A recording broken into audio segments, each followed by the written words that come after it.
Wanna know who I am? Folks call me the Bone Man. Ain't my real name, but it's the one that stuck. You know the Sorcerer's Apprentice, right? That playful piece by Paul Duca, popularized by Mickey Mouse. Hats, mops, brooms, a little chaos. But what if I told you the real story behind the music wasn't whimsical at all? Tonight on Requiem Radio, we follow a melody born in madness and drowned in water. This is the curse of the Apprentice.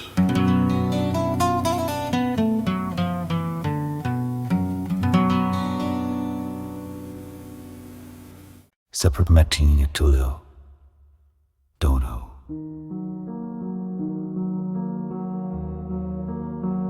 In the twilight of the 18th century, high in the Alsatian hills, there stood a mansion of crumbling stone and bitter silence called Chateau Noir. Its master was a sorcerer named Armand Delacroix, who was feared, exiled, and said to converse with spirits older than the moon. The townsfolk wouldn't go near. But once a year, a carriage would arrive with a new boy, a new apprentice. And by spring, the boy was never seen again. That winter, it was Lucien, a 16-year-old orphan with frostbitten fingers and too much curiosity. Armand gave him food, a bed, and rules. 3 rules, to be exact. Never touch the book on the top shelf. Never speak the master's name after sundown, and above all, never summon the water spirits. For a time, Lucien obeyed. He swept corridors that whispered when he passed. He stirred bubbling cauldrons that hissed like snakes. He dared not ask questions. But curiosity has teeth. One night, Armand left for the mountains. Lucien waited for the moon to rise, then crept into the library. Dust and cobwebs clung to the shelves like old memories. And there, just out of reach, sat the book, the Grimoire Noir. Lucien opened it. The pages smelled of salt and mold, and there was the spell. Aqua Domine, command the water to serve. Let it rise, let it move, let it obey. He tried it. First, a broom lifted.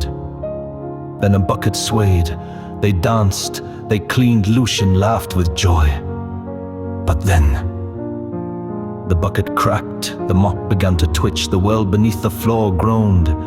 Water burst upward like black oil, cold, choking, endless. Lucien screamed. He tried to stop the spell, but the words changed. His voice failed him. The water didn't. It poured from the walls, it poured from the books, it poured from nowhere. Then came the hands, white bloated fingernails like fish hooks. They reached from the flood, and in the flickering candlelight, Lucien saw them. The drowned. Apprentices, dozens, maybe hundreds. They grabbed him and pulled him down.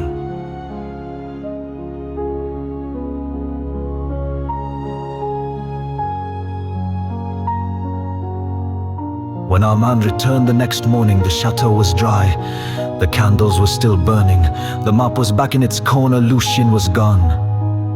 Only the book remained, open, soaked. He said nothing, simply picked up the mop and began to clean. But he was not alone. Behind the walls, in the echo of water, in the hush of silence, Lucien's voice whispered, and he was still learning. They say Chateau Noir still stands. People who pass it hear splashing when it hasn't rained in days. Some say you can see candlelight in the attic window.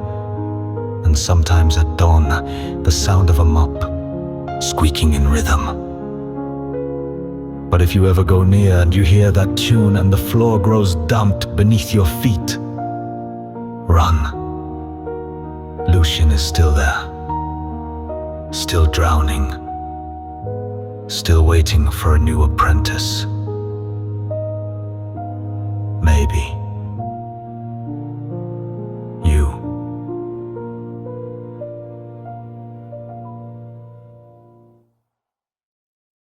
You've been listening to Requiem Radio, where music bleeds into the supernatural. And that was the curse of the apprentice. Sometimes music carries more than memory. Sometimes it carries a curse. Just be sure to keep the lights on and the water low. Ain't gonna be no mo tonight. Y'all rest easy and don't let the dark drive you home.